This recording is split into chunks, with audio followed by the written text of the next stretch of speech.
নমস্কার বন্ধুরা, কম্পিটিটিভের দুনিয়ায় আপনার প্রত্যেকে স্বাগতম। আপনার সাথে আছি আমি পর্ণদীপ। আর আমরা 2022 ডব্লিউবিসিএস প্রিলিমস এবং মেন্স এবং 2021 ডব্লিউবিসিএস মেন্সের উদ্দেশ্য করে কারেন্ট অ্যাফেয়ার্সের যে মান্থলি কারেন্ট অ্যাফেয়ার্স শুরু করেছি, আজ জানুয়ারি 2021 পার্ট 2 নিয়ে আলোচনা করব। গতকাল আমরা জানুয়ারি 2021 কারেন্ট অ্যাফেয়ার্স পার্ট 1 নিয়ে আলোচনা করেছি। আর একটা কথা, এই যে কারেন্ট অ্যাফেয়ার্সের সিরিজটা শুধুমাত্র ডব্লিউবিসিএস প্রিলিমস ও মেন্সের জন্য নয়, এটা এসএসসি, রেলওয়ে, এটা ডব্লিউপি এসআই, প্রত্যেকটা এক্সামের জন্য সমানভাবে গুরুত্বপূর্ণ। এর বাইরে কিন্তু কোশ্চেন আসবে না, এর মধ্যে থেকেই কোশ্চেন আসবে। আর এখানে আমি কারেন্ট অ্যাফেয়ার্সের যে কোশ্চেনগুলো বেছে বেছে এনেছি বিভিন্ন সাইট থেকে, বিভিন্ন সোর্স থেকে, অ্যাচিভার্স, ভিশন আইএস, এখান থেকে বেছে বেছে কিন্তু কারেন্ট অ্যাফেয়ার্সগুলো এনেছি। তো ভিডিওটা প্রথম থেকে শেষ পর্যন্ত কোনো রকম স্কিপ না করেই দেখুন, তবেই কিন্তু আপনারা কমন পাবেন। আরেকটা কথা, আপনারা পিডিএফের জন্য বলছেন, পিডিএফ কীভাবে ডাউনলোড করবেন? এগিয়ে চলো টেলিগ্রাম চ্যানেলে জয়েন হয়ে যান, ওখানে আমি পিডিএফ প্রোভাইড করে দেবো। আর আমি যদি পিডিএফ প্রোভাইড করতে ভুলে যাই, আপনারা একটু কমেন্ট বক্সে অবশ্যই জানিয়ে দেবেন, তাহলে কিন্তু আমি পিডিএফটা ঠিক টাইম মতো প্রোভাইড করে দেবো। চলুন শুরু করা যাক। আজকে প্রথমে আমরা র্যান্ডম কয়েকটি কারেন্ট অ্যাফেয়ার্স দেখে নিই। তো প্রথমে রয়েছে মৈত্রী বীজ, খুবই ইম্পর্টেন্ট এই মৈত্রী বীজ। 2021 সালের জানুয়ারিতে মৈত্রী বীজ কিন্তু উদ্বোধন হয়েছে। তো দক্ষিণ ত্রিপুরার সঙ্গে বাংলাদেশের রামগড়ের মধ্যে যোগাযোগ স্থাপন করা হবে এই মৈত্রী ব্রিজ। তাহলে মৈত্রী ব্রিজ ইন্ডিয়া এবং বাংলাদেশের মধ্যে সংযোগ স্থাপন করছে। আর এটা 1.9 কিমি দীর্ঘ। আর কোন নদীর ওপরে রয়েছে এই মৈত্রী ব্রিজ? রয়েছে ফেনী নদীর ওপরে। Very very important. 3 থেকে 4টে এক্সামে কিন্তু 2021 জানুয়ারির পরে আমি দেখেছি এই কোশ্চেনটা। নেক্সট, হুবলি, কর্ণাটকের হুবলি রেলওয়ে স্টেশন কমপ্লিট হয়ে যাওয়ার পর কিন্তু লংগেস্ট রেলওয়ে স্টেশন হবে, বিশ্বের দীর্ঘতম রেলওয়ে স্টেশনে পরিণত হতে চলেছে কর্ণাটকের হুবলি রেলওয়ে স্টেশন। এর আগে গোরখপুর, উত্তরপ্রদেশের গোরখপুর রেলওয়ে স্টেশন সবচেয়ে দীর্ঘতম, কিন্তু এরপরে হবে কর্ণাটকের হুবলি। আর এটা 2021 সালের মার্চ মাসে প্ল্যাটফর্মটি উদ্বোধন হওয়ার কথা ছিল, আর 2021 সালের জানুয়ারির কারেন্ট অ্যাফেয়ার্স, তো সেহেতু উদ্বোধন হওয়ার কথা রয়েছে। তো সেহেতু এতদিনে কিন্তু উদ্বোধন হয়ে গেছে লংগেস্ট রেলওয়ে স্টেশন, তাহলে হুবলি রেলওয়ে স্টেশন কর্ণাটকের। Next, world largest floating solar project, অর্থাৎ বিশ্বের সর্ববৃহত্তম ভাসমান সোলার প্রজেক্ট। এর নাম কি? এর নাম কিন্তু নর্মদা নদীতে, এটা রয়েছে মধ্যপ্রদেশে। অ্যাকচুয়ালি নাম নেই কোনো রকম, কিন্তু এটা নর্মদা নদী মধ্যপ্রদেশে রয়েছে। ওমকারেশ্বর ড্যামের ওপরে নর্মদা নদী মধ্যপ্রদেশে রয়েছে, খান্ডুয়া জেলা। এই টাইপের কোশ্চেনে কিন্তু আসতে পারে যে ওমকারেশ্বর ড্যাম কোন নদীতে রয়েছে, কোন রাজ্যে? ওমকারেশ্বর ড্যাম মধ্যপ্রদেশে রয়েছে এবং নর্মদা নদীর ওপর। আর এই যে world largest floating solar project, এর যে বিদ্যুৎ উৎপাদনের ক্ষমতা, এটা কিন্তু 600 মেগাওয়াট। এবার দেখব অ্যাওয়ার্ডস অ্যান্ড অনার্সের মধ্যে কী কী রয়েছে। সবচেয়ে গুরুত্বপূর্ণ এক, তানসেন প্রাইজ। তানসেন প্রাইজ পেয়েছেন কে? পণ্ডিত সতীশ ব্যাস কিন্তু তানসেন প্রাইজ পেয়েছেন। আর এটা কিন্তু তানসেন প্রাইজ সঙ্গীত সমারোহ বা গানের প্রাইজ, গানের ওপর বেস করে, সঙ্গীতের ওপর বেস করে যে প্রাইজ, সেটাকেই বলা হয়। মধ্যপ্রদেশের গোয়ালিয়রে এটা অনুষ্ঠিত হয়েছিল 96তম তানসেন সঙ্গীত সমারোহ 2020। আর তার বেসিসে কিন্তু তিনি তানসেন প্রাইজে ভূষিত হয়েছেন। আর নেক্সট, প্রধানমন্ত্রী আবাস যোজনা। প্রধানমন্ত্রী আবাস যোজনা তো অনেকগুলো পয়েন্ট রয়েছে, তবে এইগুলো একটু দেখে রাখবেন। Best performing state Uttar Pradesh, best practice and innovation award Tamil Nadu পেয়েছে। রিপিট করছি, প্রধানমন্ত্রী আবাস যোজনাতে বেস্ট পারফর্মিং স্টেট, সবচেয়ে ভালো পারফর্ম করেছে যে স্টেট, সেটা হলো উত্তরপ্রদেশ। আর best practice and innovation award, যার ইনোভেটিভ ওয়েতে যে উদ্বোধন করেছে এটাকে, correct answer Tamil Nadu. Next, Saksham award by petroleum conservation research association. তো সক্ষম যে অ্যাওয়ার্ডটা, এটা কে লঞ্চ করেছে? এটা লঞ্চ করেছে পেট্রোলিয়াম কনজারভেশন রিসার্চ অ্যাসোসিয়েশন। আর এর থিম কি? এর থিম হচ্ছে green and clean energy. Best overall performance award কে পেয়েছে? তামিলনাড়ু। এই যে সক্ষম অ্যাওয়ার্ডের ক্ষেত্রে বেস্ট ওভারঅল পারফরমেন্স অ্যাওয়ার্ড পেয়েছে তামিলনাড়ু, তবে থিমটা বেশি important, green and clean energy. এবারে আসি পদ্ম অ্যাওয়ার্ড। তো পদ্ম অ্যাওয়ার্ড তো অনেকেই পেয়েছেন, তবে পদ্ম অ্যাওয়ার্ড টোটাল কতজন পেয়েছেন? এবারে পদ্ম অ্যাওয়ার্ডের মধ্যে ভূষিত হয়েছেন 7 জন। পদ্ম বিভূষণে সবচেয়ে হায়েস্ট যেটা পদ্ম অ্যাওয়ার্ডগুলোর মধ্যে, তারপরে 10 জন পদ্মভূষণে এবং 102 জন পদ্মশ্রীতে। পদ্মবিভূষণের প্রত্যেকটা নাম মনে রাখতে হবে। সিনজো অ্যাবে একজন পেয়েছেন, তিনি হচ্ছেন জাপানের প্রাক্তন প্রাইম মিনিস্টার। এসপি বালাসুব্রমণিয়াম, তিনি গান গাইতেন, এখনও গান। বেলি মোনাপ্পা হেগডে, নরেন্দ্র সিং কালানি, ওয়াউদ্দিন খান, আর এখানে রয়েছেন বিবিলাল সুদর্শন সাহু। তবে সুদর্শন সাহু নামটা কিন্তু খুবই ইম্পর্ট্যান্ট। এই ব্যক্তি কিন্তু খুবই জনপ্রিয় হয়েছিলেন এবং খুবই ফেমাস হয়ে গেছিলেন। নিউজ পেপারেও কিন্তু নাম বেরিয়েছিল এই যে পদ্মবিভূষণ পাওয়ার আগেও বহুবার এনার নাম কিন্তু নিউজ পেপারে বেরিয়েছে। পদ্মভূষণ 10জন, সেগুলো না দেখলেও চলবে। তবে তবে পদ্মশ্রীতে একটা নাম পড়তে হবে। পদ্মশ্রীতে নামটা কি? মানজাম্মা যোগাতি। মানজাম্মা যোগাতি, এই নামটা ভেরি ভেরি ইম্পর্টেন্ট, খুবই ইম্পর্টেন্ট ডব্লিউবিসিএস এর পার্সপেক্টিভ থেকে এবং WBSI এর পার্সপেক্টিভ থেকে। তো ইনিকে মানজাম্মা যোগাতি, ইনি কিন্তু প্রথম পদ্মশ্রী পেয়েছেন একজন ট্রান্সজেন্ডার হিসেবে, প্রথম ট্রান্সজেন্ডার যিনি পদ্মশ্রী উপাধিতে ভূষিত হয়েছেন। আর তিনি কর্ণাটকের, আর তিনি জনপদা একাডেমি, কর্ণাটকের জনপদা একাডেমি তার চেয়ারপারসন। মনে রাখবেন, ইম্পর্ট্যান্ট। আর তিনি যোগাতি নৃত্যতে খুবই পারদর্শী, জানাপা সং এবং অন্যান্য আর্ট ফর্মকে তিনি কিন্তু প্রমোট করে থাকেন। নামটা খুবই ইম্পর্ট্যান্ট, আমি এই জন্যে এটা একটু মোটা কালিতে লিখে দিয়েছি, তো একটু মনে রাখবেন, পরীক্ষার জন্য খুবই ইম্পর্ট্যান্ট এটা। নেক্সট, ন্যাশনাল কিছু অ্যাপয়েন্টমেন্ট দেখতে হবে। আমরা ডিটেলসে যেমন শুধুমাত্র ন্যাশনাল অ্যাপয়েন্টমেন্টগুলো দেখে নেবো। 1 নম্বর হচ্ছে সোমা মণ্ডল, সবচেয়ে ইম্পর্ট্যান্ট ন্যাশনাল অ্যাপয়েন্টমেন্টের মধ্যে একটি। Soma Mondal, chairman of SAIL, SAIL এর chairman Soma Mondal. Steel authority of India limited, সেলের ফুল ফর্ম। সোমা মণ্ডল তিনি কিন্তু চেয়ারম্যান অফ SAIL নিযুক্ত হলেন। নেক্সট, সুনীত শর্মা। সুনীত শর্মা রেলওয়ে বোর্ডের চেয়ারম্যান। তো এখানে চেয়ারম্যানের সাথে আরেকটা জিনিস অ্যাড করে নেবেন, CEO। রেলওয়ে বোর্ডের চেয়ারম্যান প্লাস CEO হচ্ছেন Sunit Sharma. Next, Umesh Sinha, deputy election commissioner নিযুক্ত হলেন, ভারতের ডেপুটি ইলেকশন কমিশনার নিযুক্ত হলেন সুনীত শর্মা। নেক্সট, আচ্ছা আপনারা আমাকে কমেন্ট বক্সে জানাবেন বর্তমানে আমাদের চিফ ইলেকশন কমিশনারকে, ডেপুটি তো এখানে দেখতে পেলেন, উমেশ সিনহা একজন নিযুক্ত হলেন। Next, Sanjay Kapoor, president of all India chess federation, all India chess ফেডারেশনের প্রেসিডেন্ট নিযুক্ত হলেন সঞ্জয় কাপুর। পঙ্কজ মিত্তল, খুবই ইম্পর্টেন্ট, জম্মু এবং কাশ্মীর এবং লাদাখ হাইকোর্টের চিফ জাস্টিস নিযুক্ত হলেন। নেক্সট, এটাও খুব ইম্পর্টেন্ট, হিমা কোহলি, 3 থেকে 4টে পরীক্ষাতে অলরেডি এসে গেছে। Hima Kohli, first female chief justice of Telangana high court. Siddhartha Mohanty, ইনি হচ্ছেন LICর MD।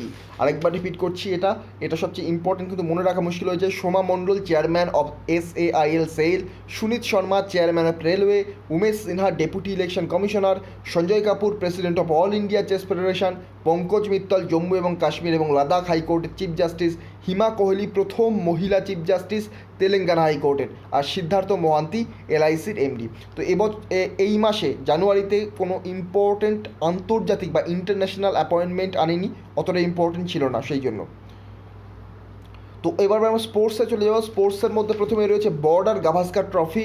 এবছর কিন্তু বর্ডার গাভাস্কার ট্রফি জিতেছে ভারত, 2-1 অস্ট্রেলিয়াকে হারিয়েছে, অস্ট্রেলিয়ারই মাটিতে গিয়েছে, ব্রিসবেনে হারিয়েছে ভারত। তো এটা একটু মনে রাখবেন যে অস্ট্রেলিয়াকে 32 বছর পরে হারালো, তো সেই বেসিসে কিন্তু ইম্পর্টেন্ট। আর ঋষভ পান্ত কিন্তু একজন উইকেট কিপার ব্যাটসম্যান হিসেবে সর্বোচ্চ রান এই বর্ডার গাভাস্কার ট্রফিতে পেয়েছে।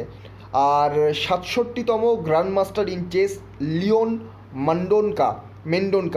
মেন্ডোনকা 14 বছর বয়সী একজন বালক, সে 67তম গ্র্যান্ড মাস্টার হয়েছে চেসের। খুবই ইম্পর্টেন্ট কারেন্ট অ্যাফেয়ার্সগুলোর মধ্যে একটি। এরপর আমরা চলে আসবো high level current affairs for WBCS। আমি বলেছিলাম যে শুধুমাত্র অ্যাচিভার্সে আমরা থেমে থাকবো না, অ্যাচিভার্সের বাইরে গিয়েও আমরা কারেন্ট অ্যাফেয়ার্স আলোচনা করব যেগুলো পরীক্ষার জন্য ইম্পর্টেন্ট। যার মধ্যে প্রথমে রয়েছে প্রধানমন্ত্রী কৌশল বিকাশ যোজনা, PMKVY 3.0। এটা একটা গভর্নমেন্ট স্কিম। তো প্রধানমন্ত্রী কৌশল বিকাশ যোজনা 3.0, এটা কিন্তু 3.0 কথার অর্থ তৃতীয়বারের জন্য লঞ্চ করা হলো প্রধানমন্ত্রী কৌশল বিকাশ যোজনা। আর এই যে প্রধানমন্ত্রী কৌশল বিকাশ যোজনা কোন মিনিস্ট্রি লঞ্চ করে? Ministry of skill development and entrepreneurship, অর্থাৎ MSDE, ministry of skill development and entrepreneurship, এরা কিন্তু লঞ্চ করে। আর প্রথম ভার্সান প্রধানমন্ত্রী কৌশল বিকাশ যোজনার প্রথম ভার্সান লঞ্চ করা ছিল 2015 সালে। আর এর উদ্দেশ্য কি? স্কিল ডেভেলপমেন্ট করা, 24 লাখ ভারতীয় জনতার মধ্যে স্কিল ডেভেলপমেন্ট করা, এবং তাদের মনিটারি অ্যাওয়ার্ড দেওয়া হবে 8,000 টাকা করে। কিন্তু অ্যাকচুয়ালি কিন্তু এর অর্ধেকও সফল হয়নি এই যে স্কিল ডেভেলপমেন্টের কাজটা। ট্রেনিংয়ের ক্ষেত্রে 19.85 লাখ ক্যান্ডিডেটকে ট্রেনিং দেওয়া হয়েছে, কিন্তু সবাই কিন্তু চাকরি পায়নি, বেশিরভাগই 50%ও কিন্তু চাকরি পায়নি বা কাজ পায়নি স্কিল ডেভেলপমেন্ট করার পরেও। তো এটা মেক ইন ইন্ডিয়াকে প্রমোট করার একটা স্কিম ছিল এবং একজন ক্যান্ডিডেট দুবারের বেশি কিন্তু এই যে স্কিল ডেভেলপমেন্ট প্রোগ্রামে এনরোল করতে পারবে না। অ্যাকচুয়ালি এর অবজেক্টিভ বলতে গেলে to provide support to youth for skill training and certification, যাতে তার হাতে একটা সার্টিফিকেট থাকে যে আমি স্কিল ডেভেলপমেন্টের একটা ট্রেনিং করেছি, যাতে কোনো কাজ পেতে অসুবিধে না হয়। এটা কিন্তু মূল উদ্দেশ্য ছিল। 8 লাখ ইউথকে বেনিফিট দেওয়া উদ্দেশ্য ছিল 2020-21 সালের মধ্যে। তো এটা একটু মনে রাখবেন, 2024 সালের মধ্যে 24 লাখ পিপল এবং 2020-21 মধ্যে কিন্তু 8 লাখ পিপলকে স্কিল ডেভেলপমেন্ট করা এর ওয়ান অফ দ্য ইম্পর্টেন্ট উদ্দেশ্য ছিল বা অবজেক্টিভ ছিল। নেক্সট দেখবো, নেক্সট চলে যাবো Davos agenda. Very very important. Davos agenda কার দ্বারা লঞ্চ করা হয়? মনে রাখবেন, ডাভোস এজেন্ডা, এই যে এজেন্ডাটা WEF ওয়ার্ল্ড ইকোনমিক ফোরামের দ্বারা কিন্তু লঞ্চ করা হয়। আর এই যে ডাভোস এজেন্ডাতে এবার আমাদের প্রাইম মিনিস্টার তিনি অ্যাড্রেস করেছিলেন ওয়ার্ল্ড ইকোনমিক ফোরামকে এবং তিনি বলেছিলেন যে বিভিন্ন কোভিড-19 জন্য যে ইনিশিয়েটিভ নেওয়া দরকার, পলিসি তৈরি করা দরকার, পার্টনারশিপ নেওয়া দরকার, এবং তার জন্য কিন্তু 7টা থিম, এই এজেন্ডাতে 7খানা থিমের কথাও বলা হয় বিভিন্ন ক্ষেত্রে। প্ল্যানেটকে সেভ করা, ইকোনমিকে বাঁচানো, tech for good, society and future of work, better business, beyond geopolitics, এগুলো কিন্তু বলা হয়। তো এখানে ওয়ার্ল্ড ইকোনমিক ফোরাম সম্পর্কে যদি দেখে নিন, ওয়ার্ল্ড ইকোনমিক ফোরাম একটি নন প্রফিট ফাউন্ডেশন অর্গানাইজেশন, আর এটা তৈরি হয়, এস্টাবলিশ হয় 1971 সালে ওয়ার্ল্ড ইকোনমিক ফোরাম, আর এর হেডকোয়ার্টার রয়েছে জেনেভা, সুইজারল্যান্ডে। ওয়ার্ল্ড ইকোনমিক ফোরাম কয়েকটি গুরুত্বপূর্ণ রিপোর্টও পাবলিশ করে। রিপোর্টগুলোর নাম কী? Global risk report, global gender gap report, global competitiveness report. এসব জায়গা থেকে কিন্তু পরীক্ষায় সবসময়ই কোশ্চেন আসতে থাকে স্ট্র্যাটেজিকের পার্সপেক্টিভ থেকে। এবারে চলে আসি light house project by ministry of housing and urban affairs. তো রিসেন্টলি লাইট হাউস প্রজেক্ট কিন্তু লঞ্চ করা হয়েছে। তো জানুয়ারিতে লাইট হাউস প্রজেক্ট এটা লঞ্চ করেছে কি? Ministry of housing and urban অ্যাফেয়ার্সের আন্ডারে পড়ে। আর এর মাধ্যমে, এই প্রজেক্টের মাধ্যমে 6টা সিটিতে আলাদা আলাদা করে হাউস তৈরি করা হবে, যাতে ঘর নেই তাদেরকে কিন্তু এই হাউস প্রোভাইড করা হবে। নেক্সট, মিলিটারি এক্সারসাইজের মধ্যে ইম্পর্টেন্ট কী কী রয়েছে দেখুন। একটা হচ্ছে এক্সারসাইজ কবচ রয়েছে ইম্পর্টেন্ট। তো এক্সারসাইজ কবচ Indian navy, Indian air force, Indian army এবং কোস্টগার্ডের মধ্যে একত্রে সম্মিলিতভাবে তৈরি হলো, অনুষ্ঠিত হলো মিলিটারি এক্সারসাইজ কবচ। আর exercise desert knight 2021, exercise desert knight 2021, এটা ইন্ডিয়ান এবং ফ্রান্সের এয়ারফোর্সের মধ্যে কিন্তু কন্ডাক্ট হলো। Next, Akash NG missile. Akash NG missile তৈরি করা হলো DRDOর দ্বারা, defence research and development organisation, যেটা প্রতিষ্ঠিত হয়েছিল 1958 সালে, যার হেডকোয়ার্টার রয়েছে নিউ দিল্লি এবং যার বর্তমান চিফের নাম জি সতীশ রেড্ডি। এই DRDOর দ্বারাই কিন্তু তৈরি হয়েছে আকাশ এনজি মিসাইল। আর এই আকাশ এনজি মিসাইল এটা কিন্তু সারফেস টু এয়ার মিসাইল, যেহেতু আকাশ মনে রাখতে পারেন, surface to air missile. Next, climate adaptation summit. Climate adaptation summit কার দ্বারা হোস্ট করা হলো? ক্লাইমেট অ্যাডাপ্টেশন সামিট হোস্ট করা হয়েছে নেদারল্যান্ডের দ্বারা, যার আগের নাম ছিল কি? হল্যান্ড। আর আমাদের পিএম মোদি কিন্তু অ্যাড্রেস করেছেন ইন্ডিয়াকে যে 2030 সালের মধ্যেই ইন্ডিয়া 450 গিগাওয়াটের রিনিউয়েবল এনার্জি প্রডিউস করবে। রিনিউয়েবল এনার্জির ক্যাপাসিটি থাকবে ইন্ডিয়ার 450 গিগাওয়াট। গিগাওয়াট কিন্তু নয়, গিগাওয়াট মনে রাখবেন, 2030 সালের মধ্যে। হোস্ট কান্ট্রি নেদারল্যান্ড, আরেকবার রিপিট করলাম। Next, global climate risk index, very very important. Countries এবং রিজিয়ন যারা ওয়েদার রিলেটেড লসের দ্বারা অ্যাফেক্ট হচ্ছে, তারাই কিন্তু এই গ্লোবাল ক্লাইমেট রিস্ক ইন্ডেক্সের আন্ডারে আসে। তো ওয়েদার রিলেটেড লস বলতে স্ট্রম, ফ্লড, ওয়েভ, এদের দ্বারাই যে লসগুলো হচ্ছে সেগুলোকে বলা হয় ওয়েদার রিলেটেড লস। তো একটু মনে রাখবেন, ইন্ডিয়াকে কিন্তু এখানে 7th ওয়ার্স্ট হিট কান্ট্রিতে স্থান দেওয়া হয়েছে এবং সবচেয়ে খারাপ কান্ট্রিতে স্থান দেওয়া হয়েছে মোজাম্বিক। মোজাম্বিক সবচেয়ে খারাপভাবে অ্যাফেক্ট হচ্ছে এবং ইন্ডিয়া কিন্তু 7th, অবস্থা কিন্তু খুবই খারাপ। ইন্ডিয়া 7th মোস্ট অ্যাফেক্টেড কান্ট্রিতে পরিণত হচ্ছে। Next, SATHEE program. SATHEE state wise action on annual target and headways on energy efficiency কার দ্বারা লঞ্চ করা হলো? By ministry of power. Ministry of পাওয়ারের দ্বারাই কিন্তু সাথী প্রোগ্রাম লঞ্চ করা হলো। নেক্সট, সাকসাম ক্ষমতা মহোৎসব, এটা অর্গানাইজ করা হলো পেট্রোলিয়াম কনজারভেশন রিসার্চ অ্যাসোসিয়েশনের দ্বারা। একটু আগেই তো আলোচনা করলাম, Saksham important. Next, one planet summit. One planet summit কিন্তু ইম্পর্টেন্ট পরীক্ষার জন্য, কতদিনও আলোচনা করেছি, আজকে একটু ছোট্ট করে বলে দিচ্ছি। It is an event which brings together governments, international organisation, business and NGO for preservation of biodiversity. অর্থাৎ এক কথায় বলতে গেলে বায়োডাইভার্সিটিকে রক্ষার জন্যই কিন্তু ওয়ান প্ল্যানেট সামিটকে অ্যাকচুয়ালি আনা হয়েছে 2017 সাল থেকে। এই যে ওয়ান প্ল্যানেট সামিট অর্গানাইজ করে France, United Nations, world bank 2017 সাল থেকে। আর 2021 সালে এই যে সামিট, এর 4টে মেজর থিম রয়েছে: promotion of agro ecology, deforestation and human health, mobilisation of funding for biodiversity, promoting agro ecology, promotion of terrestrial and marine ecosystem. এগুলো কিন্তু এবছরের থিম। নেক্সট রয়েছে রেড পান্ডা, খুবই ইম্পর্টেন্ট এবছরের কারেন্ট অ্যাফেয়ার্সের পার্সপেক্টিভ থেকে খুবই ইম্পর্টেন্ট রেড পান্ডা। তো হিমালয়ান রেড পান্ডা এবং চাইনিজ রেড পান্ডা ভারতবর্ষে কিন্তু পাওয়া যায়। ভারতবর্ষে 2 ধরনের রেড পান্ডা পাওয়া যায়, হিমালয়ান রেড পান্ডা, একটা চাইনিজ রেড পান্ডা। তো কোনটা কি হিমালয়ান রেড পান্ডা? তো অরুণাচল প্রদেশে একটা রিভার রয়েছে, রিভারটার নাম কি সিয়াং রিভার। এই সিয়াং রিভারের এপাশের যে এরিয়াটা, এই এরিয়ায় পাওয়া যায় Indian red panda, Himalayan red panda. আর ওই পাশের এরিয়াটায় পাওয়া যায়, মানে ওপরের এরিয়াটায় পাওয়া যায় চাইনিজ রেড পান্ডা। তো এই যে রেড পান্ডা সিকিমের স্টেট অ্যানিম্যাল, মনে রাখবেন সিকিমের স্টেট অ্যানিম্যাল হচ্ছে রেড পান্ডা। আর IUCN status, international union for conservation of nature, এই যে স্ট্যাটাস, এটা 1972 সালে শিডিউল 1 ওয়াইল্ড লাইফ প্রোটেকশন অ্যাক্টের আন্ডারে পড়ছে এবং এটা এনডেঞ্জার্ড ক্যাটাগরিতে রয়েছে। এনডেঞ্জার্ড ক্যাটাগরি রয়েছে, ক্রিটিক্যাল এনডেঞ্জার্ড ক্যাটাগরি রয়েছে, ভালনারেবল ক্যাটাগরি রয়েছে। এর মধ্যে কিন্তু এনডেঞ্জার্ড ক্যাটাগরিতে পড়ছে আইইউসিএন স্ট্যাটাসের মধ্যে। আর ভারতবর্ষের মধ্যে এটা ইন্ডিয়ার সিকিম, অরুণাচল প্রদেশ, ওয়েস্ট অরুণাচল প্রদেশ, দার্জিলিং, ওয়েস্ট বেঙ্গলের মেঘালয়, এসব জায়গায় কিন্তু পাওয়া যায়। Next geological survey of India সম্পর্কিত তথ্য জেনে নিন। তো এটা কিন্তু মিনিস্ট্রি অফ মাইন্সের আন্ডারে একটা অফিসের সাথে অ্যাড করা রয়েছে, জিওলজিক্যাল সার্ভে অফ ইন্ডিয়া। আর এটা প্রতিষ্ঠা হয় কত সালে? 1851 সালে। জিওলজিক্যাল সার্ভে অফ ইন্ডিয়া প্রতিষ্ঠা হয় 1851 সালে। এর হেডকোয়ার্টার রয়েছে কোথায়? কলকাতায়। নেক্সট দেখুন, মিশন টু স্যাটার্ন। স্যাটার্ন বা শনির শনি যে আমাদের গ্রহ রয়েছে, সেই শনির উদ্দেশ্যে কি কি মিশন লঞ্চ করা হয়েছে এখনও পর্যন্ত? তো প্রথম যে মিশনটা লঞ্চ করা হয়েছে সেটা কিন্তু পায়োনিয়ার 11, আর যেটা লঞ্চ করা হয়েছে নাসার দ্বারা। It was the first space craft to study Saturn up close. আর এই মিশন 1950 সালে কিন্তু শেষ হয়। আর তারপরে ভয়েগার 1, ভয়েগার 2 এগুলো কিন্তু নাসার দ্বারা লঞ্চ করা হয়েছে। আর এগুলো কিন্তু মিলিতভাবে নাসা, জুপিটার এবং এই যে স্যাটার্ন এর উদ্দেশ্যে লঞ্চ করেছিল। এছাড়াও আছে Cassini probe to explore Saturn atmosphere Rings, magnetosphere, moon, এগুলো কিন্তু রয়েছে। অ্যাভিয়ান ইনফ্লুয়েঞ্জা নেক্সট রয়েছে। অ্যাভিয়ান ইনফ্লুয়েঞ্জা কি? বার্ড ফ্লুয়ের আরেক নাম অ্যাভিয়ান ইনফ্লুয়েঞ্জা। তো এটা ছড়ায় মাইগ্রেটরি বার্ডের দ্বারা। যে সমস্ত বার্ড মাইগ্রেটরি বা এক স্থান থেকে আরেক স্থানে যায়, সেই সমস্ত বার্ডের দ্বারাই কিন্তু ছড়ায়। 2021 জানুয়ারিতে কেরালা, হরিয়ানা, হিমাচল প্রদেশে ছড়িয়েছিল। আর মনে রাখবেন বার্ড ফ্লুয়ের নাম কিন্তু বলতে পারেন H5N1 ভাইরাসের দ্বারা ছড়ায়। সোয়াইন ফ্লু ছড়ায় H1N1, এটা গুলিয়ে ফেলবেন না। Bird flu H5N1, swine flu H1N1 ভাইরাসের দ্বারা। নেক্সট রিসা, আপনাদের মনে কোশ্চেন আসতে পারে রিসা কি? তো রিসা হচ্ছে একটা hand woven cloth of female upper part. তো মহিলাদের আপার বডির জন্য কিন্তু এই যে রিসা, এটা একটা হ্যান্ড ওভেন ক্লথ। তো এটা ত্রিপুরাতে পাওয়া যায়।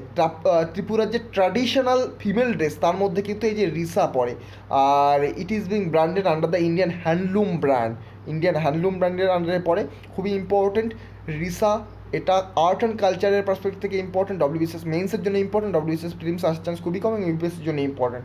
Next vanadium. ভ্যানাডিয়াম সম্পর্কে জানতে হবে, এসএসসিতেও আসতে পারে।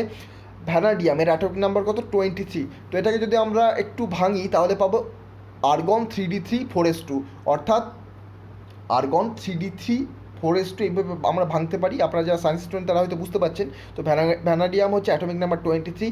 আর ভ্যানাডিয়াম কোথায় পাওয়া যায়? অরুণাচল প্রদেশে পাওয়া গেছে। সেই জন্যই কিন্তু কারেন্ট অ্যাফেয়ার্সে এসছে 2021 সালের জানুয়ারিতে ভ্যানাডিয়াম পাওয়া গেছে কোথায়? অরুণাচল প্রদেশে।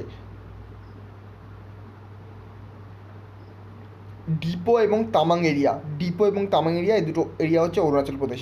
এবার আমরা যদি বলি লার্জেস্ট ডিপোজিট এই যে ভ্যানাডিয়ামের কোথায় রয়েছে, সবচেয়ে বেশি ডিপোজিট রয়েছে ভ্যানাডিয়ামের চায়নায়।